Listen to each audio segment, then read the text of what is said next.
விசேட செய்தி ஒன்றோடு உங்களை இணைத்துக் கொள்கின்றோம். அமெரிக்காவினுடைய ஆட்சி அதிகாரம் முஸ்லிம்களின் கைகளுக்கு மாறுகிறது. இது தொடர்பான விரிவான தகவல்களை வழங்குவதற்காக இணைந்து கொள்கிறோம் அன்பான நேயர்களே. வெளிநாட்டில் இருந்து பணம் அனுப்ப விரைவான வழி top cent. Australia, UAE, Canada, USA, UK மற்றும் அனைத்து ஐரோப்பிய நாடுகளில் இருந்தும் மொபைல் மூலம் நீங்கள் அனுப்பும் பணத்தை மறுநொடியில் இலங்கையின் வங்கிக் கணக்கில் பெறலாம். மேலதிக கட்டணம் இல்லை. நல்ல எக்ஸ்சேஞ்ச் ரேட். உலகம் முழுவதும் 1 லட்சத்துக்கும் அதிகமான யூசர்களை கொண்ட டாப் சென்ட் ஆப்பினை இன்று டவுன்லோட் செய்யுங்கள். மேலதிக பண பரிசிலை பெற ப்ரோமோ கோடை பயன்படுத்துங்கள். டப்பின பணம் அனுப்பிட டப்பின ஐடியா டாப் சென்ட். அமெரிக்காவிலே நியூயார்க்கிலே நடைபெற இருக்கக்கூடிய மிக முக்கியமான ஒரு ஆட்சி மாற்றம். இது மிக முக்கியமான ஒரு விடயமாக இப்போது மாறி இருக்கிறது. அதற்கு மிக முக்கியமான காரணம், இந்த விடயத்தினை கூறுவதற்கு முன்பதாக இதற்கு முன்பு பல மாதங்களுக்கு முன்பு நாங்கள் பேசிய பிறிதொரு விடயத்தை சற்று பார்த்தால்தான் இந்த விடயத்தை உங்களால் புரிந்து கொள்ளக்கூடியதாக இருக்கும். பிரித்தானியாவில் நாங்கள் குறிப்பிட்டிருந்தோம், கிறிஸ்தவ நாடு என்ற அந்தஸ்தை அது இழக்கிறது. 50% மேற்பட்டவர்கள் ஒரு நாட்டில் இருந்தால்தான் அந்த இனம் பெரும்பான்மையாக உள்ள நாடாக கருதப்படும். இப்போது பிரித்தானியாவில் 50% மேலாக எந்த ஒரு இனமும் இல்லை. ஆகவே அது பெரும்பான்மையாக எந்த ஒரு இனத்தையும் கொண்ட நாடு அல்ல என்பதனை தெளிவுபடுத்தியிருந்தோம். அமெரிக்காவில் இப்போது விடயத்திற்கு வருவோம். என்ன நடக்கிறது என்றால், அங்கே மிக முக்கியமாக பிராந்திய தேர்தல்கள் நடைபெற இருக்கக்கூடிய நிலையிலே, குறிப்பாக நியூயார்க் என்பது அமெரிக்காவினுடைய வர்த்தக தலைநகரம். இதில் 33 வயது இளைஞர் ஒருவர், அதுவும் பலஸ்தீன ஆதரவாளராக இருந்தவர், மிகவும் குறிப்பாக வெளிப்படையான கருத்துக்களை கூறக்கூடிய ஒருவர், அமெரிக்காவிலே பிறக்காத ஒருவர், அது மட்டுமல்ல மிக முக்கியமாக அமெரிக்க ஜனாதிபதி டொனால்ட் ட்ரம்பின் பிரதான எதிரி யார் என்று கேட்டால் அவரினுடைய தரத்தில் இருக்கக்கூடிய ஒருவர் தான் அல்லவா இருக்க வேண்டும். ஆனால் அவர் ஜனாதிபதியான ஆரம்ப காலகட்டத்தில் முதற் பகுதியிலிருந்தே, ஜோ பைடன் ஜனாதிபதி ஆவதற்கு முன்னர் ஒரு தடவை அவர் ஆட்சியில் இருந்தார் இல்லையா, அந்த கால பகுதியிலிருந்தே மிகவுமே அவருடைய எதிரியாக பார்க்கப்பட்ட ஒரு முஸ்லிம் இளைஞர் தான் இப்போது இந்த ஆட்சி மாற்றத்தினுடைய தலைமைத்துவத்தை பொறுப்பேற்க இருக்கிறார். என்ன நடக்கிறது என்று இப்போது நீங்கள் யோசிப்பீர்கள் இல்லையா? நியூயார்க்கில் நடைபெற இருக்கக்கூடிய மேயர் தேர்தலிலே அந்நாட்டிலே பிரதானமாக ஜனநாயக கட்சி, குடியரசுக் கட்சி உங்களுக்கு தெரியும். இதில் ஜனநாயக கட்சி சார்பிலே போட்டியிடுகின்ற மேயர் வேட்பாளர் தான் ஜோரான் மம்தானி அவர்கள். 33 வயதுடையவர், உகண்டாவிலே பிறந்தவர். அமெரிக்காவின் பிரஜையாக ஆரம்பத்தில் இருக்கவில்லை, பிறப்பால் உகண்டா, ஆனால் பிரஜா உரிமையை அமெரிக்காவால் இப்போது கொண்டிருக்கிறார். இவர் மிக நீண்ட கால ஒரு ஜனநாயகவாத அரசியலில் ஈடுபட்டிருந்தார். பிறகு தாழ்த்தப்பட்ட மக்களுக்கு முற்போக்கான கருத்துக்களை அவர்கள் சார்பில் முன்வைத்தவர். குறிப்பாக பலஸ்தீனத்திற்கான வெளிப்படையான ஆதரவை வழங்கியவர்களில் ஒருவர். நேற்று முன்தினம் இடம்பெற்ற தேர்வுலே, அதாவது முதற்கட்ட வேட்பாளர் தேர்வில் கூட ஜனநாயக கட்சி சார்பில் இப்போது அவர் உறுதிப்படுத்தப்பட்டு விட்டார். அவர்களுடைய வெற்றியும் 100% உறுதியாகி இருக்கக்கூடிய நிலையில் அந்த 100% வெற்றியை 100% உறுதிப்படுத்திய ஒரு தொலைக்காட்சி விவாதம் இடம்பெற்றது.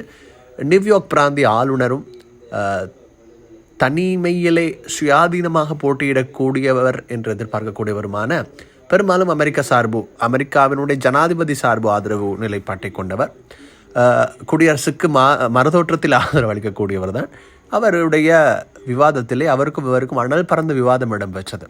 அதில் பலஸ்தீன் தொடர்பிலே அவர் கொச்சைப்படுத்த முயன்ற போது இவர் வெளிப்படையாகவே கூறிய ஒரு விடயம்தான் பலஸ்தீனத்திற்கான அவருடைய ஆதரவையும் உண்மையான போக்கையும் நிரூபித்தது. மட்டுமல்லாமல் பலஸ்தீனத்திற்காக அவர் குரல் கொடுத்திருக்கிறார். இப்போது நீங்கள் யோசிப்பீர்கள், நியூயார்க் போன்ற ஒரு பாரிய ஒரு பிராந்தியத்திலே ஒரு மேயராக எப்படி ஒரு முஸ்லிம் வருவார் என்று. அதுதான் உங்களுடைய யோசனை. இப்போது வரை நடத்திருக்கக்கூடிய கருத்து கணிப்புகளில் இருந்தும், இதுவரை மேற்கொள்ளப்பட்டிருக்கக்கூடிய அத்தனை விதமான தரவுகளில் இருந்தும் ஜோரான் மம்தானி அவர்கள் வெற்றி பெறுவார் என்று எதிர்பார்க்கப்படுகிறது.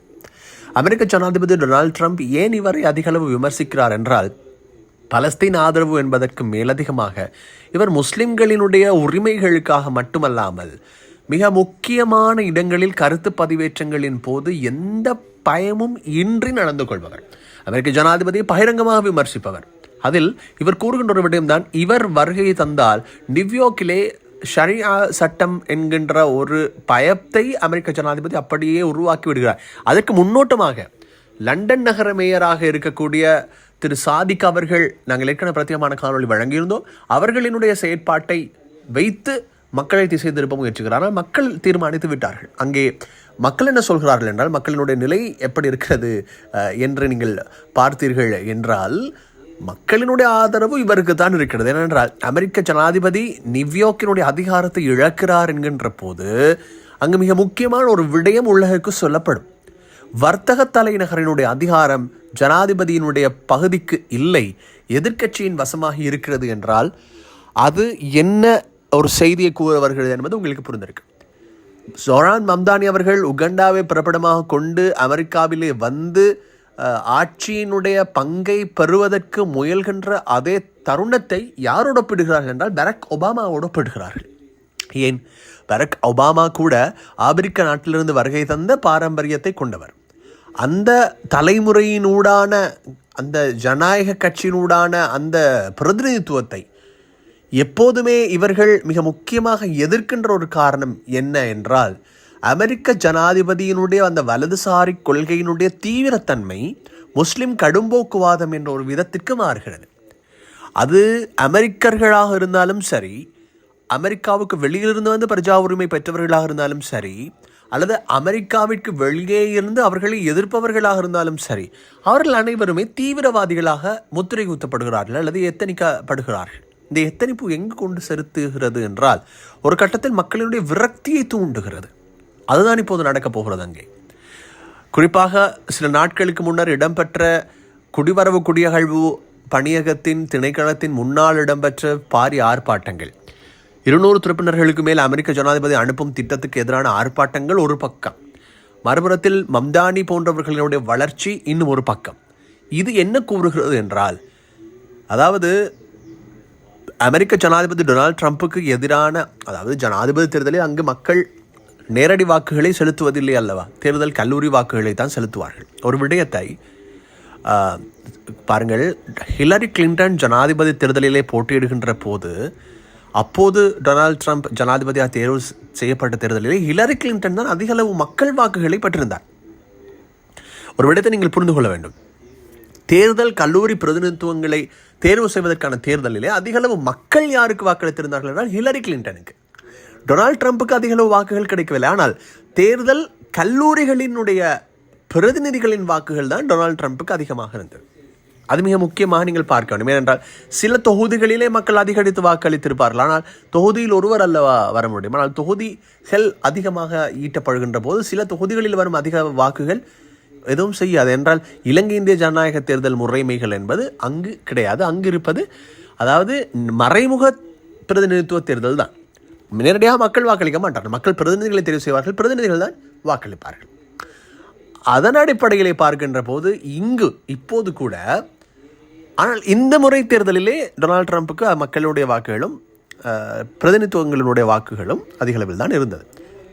மக்கள் வாக்குகளால் தேர்வு செய்யப்பட்டிருந்தால் ஹில்லரி கிளின்டன் தான் ஜனாதிபதியாக இருந்திருப்பார் அப்போது, ஒபாமாவுக்கு பிறகு. ஆனால் என்ன நடந்தது? மாற்றம். அவர்களுடைய தேர்தல் முறையில் இது பரவலாக விமர்சிக்கப்பட்டது. இந்த நிலையிலே ஒரு ஜனாதிபதியினுடைய அதிகாரத்தை ஒரு மேயரினுடைய வருகை மாற்றுமா என்றால் கண்டிப்பாக மக்கள் மத்தியில் ஒரு பாரிய சரிவை அமெரிக்க ஜனாதிபதி டொனால்ட் ட்ரம்ப்புக்கு ஏற்படுத்திவிடப் போகிறது என்பதில் எந்த விதமான மாற்றமும் இல்லை. 33 வயதுடைய ஒரு இளைஞன் ஒரு தனித்து நின்று ஒரு நகரம் என்பது நீங்கள் நினைப்பதை போல் ஒரு சிறு நகரம் அல்ல. அது நியூயார்க் என்பது மிகப்பெரிய ஒரு பரந்தப்பட்ட ஒரு பிரதேசம். அதனுடைய ஆட்சி அதிகாரத்தை பெறுதல் என்பது குறிப்பாக தனித்துவமான ஃபெடரல் அதிகாரங்கள் அவர்களுக்கு இருக்கின்றன. அவற்றை வைத்து மிக முக்கியமான தீர்மானங்களை எடுக்கக்கூடிய வாய்ப்புகள் இருக்கின்றன. எனவே அதனுடைய தலைமைத்துவத்தினுடைய மாற்றம் என்பது மிக பெரும் பேசுபொருள் உண்டாக்கிவிட்டிருக்கிறது. எங்கு மக்கள் அதிக அலை இருக்கிறதோ அதற்கு எதிராக அனைவரும் ஒன்று சேர்ந்து விடுவார்கள் இல்லையா? ஜொஹ்ரான் மம்தானி என்கின்ற ஒரு சிறுவரை, உண்மையில் அமெரிக்க ஜனாதிபதிக்கு அவர் ஒரு சிறுவர் தானே, சிறியவர் தானே, அவரை விமர்சிக்கின்ற அளவுக்கு அமெரிக்க ஜனாதிபதி, உலகினுடைய மிக பலமான ஜனாதிபதி, உலகத்தினுடைய தலைமைத்துவத்தை தீர்மானிக்கின்ற ஜனாதிபதி, உலகத்தினுடைய நிலைமையரை தீர்மானிக்கின்ற ஜனாதிபதி, இவரை ஏன் விமர்சிக்க வேண்டும்? அவருடைய தகுதிக்கு ஒரு நரேந்திர மோடியை, ஒரு சீன ஜனாதிபதியை, ஒரு ரஷ்ய ஜனாதிபதியை அல்லவா விமர்சிக்க வேண்டும்? அவர் எதற்கு இதனை கண்டுகொள்ள வேண்டும்? அதற்கு காரணம் என்னவென்றால், அமெரிக்க ஜனாதிபதிக்கு மிகப்பெரிய ஒரு மாற்றத்தினுடைய அலை தெரிகிறது. அது எங்கு தெரிகிறது என்றால் அங்கே ஜனநாயக கட்சியினுடைய வளர்ச்சியில் தெரிகிறது. அது அமெரிக்க ஜனாதிபதிக்கு 3வது முறை போட்டியிட முடியாவிட்டாலும், அவரினுடைய நோபல் பரிசு கனவு நிறைவேறாவிட்டாலும், அவரினுடைய அடுத்த கட்ட நகர்வுகள் அமெரிக்காவில் இடம்பெறுவது சாத்தியமா என்று கேட்டால் பல அசாத்தியங்களை உருவாக்கி விட்டிருக்கிறது. ஏன்? அதற்கு மிக முக்கியமான காரணம்தான் அவருடைய மிக நெருக்கமான இந்த தேர்தலினுடைய வெற்றிக்கு உதவிய ஒருவர். யார்? Elon Musk. அவருடைய பிரிவு. இருவரும் அவருடைய குழந்தைகளோடு ஒரே விமானத்தில் பயணித்தார்கள். என்னமோ முதற் பெண்மணி போன்று இருந்தார் அவர். இப்போது எங்கே இருக்கிறார்? அவர் தனி கட்சி ஆரம்பித்து அவருக்கு எதிரான அரசியலிலே இருக்கிறார். அவருக்கு எதிராக மாறிவிட்டார். அதாவது அதன் அர்த்தம் ஜனநாயக கட்சிக்கான ஆதரவு என்று அல்ல, அவர் தனியாக செல்கிறார். அமெரிக்க ஜனாதிபதி அப்படி என்றால் வர்த்தக நோக்கத்திற்காக கொண்டு வரப்பட்ட ஜனாதிபதி தான் டொனால்ட் ட்ரம்ப். அவரும் வர்த்தகர். வர்த்தகத்தை தாண்டிய ஒரு தொடர்பு அமெரிக்கர்கள் என்கின்ற அடிப்படையில் அவர்கள் சிந்திக்கவில்லை என்பது தெளிவாகிறது. அவருக்கு தேவையானவைகள் அங்கே நிறைவேறா போராத போது அவர் பிரிந்து செல்கிறார். இதனை முன்பே சிந்தித்திருந்தால் இப்போது சொல்கிறார் அமெரிக்க ஜனாதிபதி வயது முதிர்ந்தவர், அவர் பதவிக்கு பொறுப்பில்லை என்று. அப்படியானால் ஏன் அவர் அதனை நேரத்தோடு சிந்திக்கவில்லை? இந்த 10 வருடங்களுக்கு முன்பாக ஜனாதிபதி தேர்தல் நடைபெற்றது இல்லையே. அப்படினால் அந்த வயதில் தானே ஜனாதிபதி தேர்தல் நடைபெற்றது. ஏன் அவர் அதுதான் சொல்வது, மக்களை ஏமாற்றுபவர்கள் எல்லோரும் பணம் வந்தால் இன்னும் அதனை அதிகரிப்பதை பற்றி தான் சிந்திப்பார்களே தவிர தன் நாடு எதுவாக இருந்தாலும் அந்த நாட்டுக்கு உண்மையாக இருப்பது என்பது குறைவுதான்.